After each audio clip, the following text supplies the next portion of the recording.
Shammas Fiani, professeure de langue et de littérature française dans 2 universités au Liban Nord. Et de même, je suis coordinatrice dans un collège pour les classes secondaires. Par rapport à mes écrits, j'ai déjà publié 2 recueils de poésie française, un recueil de nouvelles, un roman aux éditions de l'Harmattan, Un baiser au fil de la Méditerranée. Et voici mon nouveau-né, Moi aussi j'ose. C'est mon 5e enfant, mon 5e ouvrage.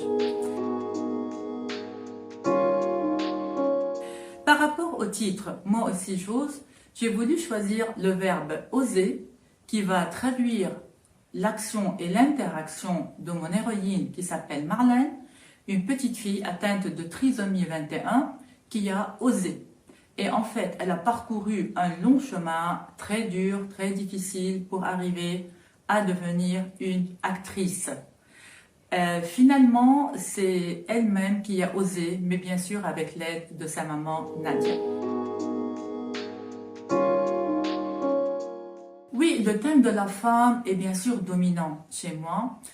Dans cet ouvrage, surtout, c'est la femme qui s'exprime, que ce soit Marlène, qui est atteinte de trisomie 21, mais aussi il y a sa maman Nadia, d'autre part, qui a tout laissé derrière elle pour se consacrer à l'éducation de sa fille.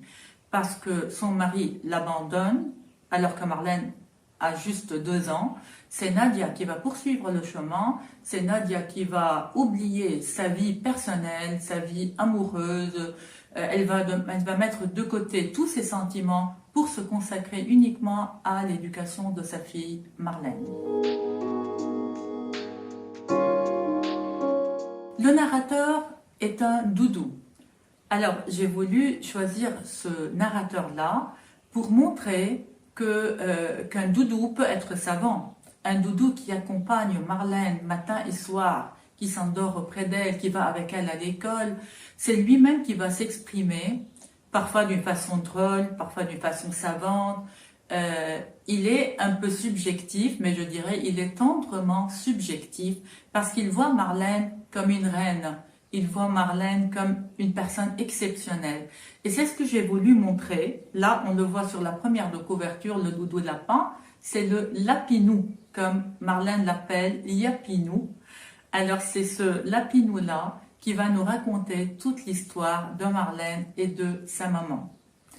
Finalement, je remercie les éditions L'Harmattan de nous permettre toujours de promouvoir la culture. Et à bientôt pour le prochain ouvrage.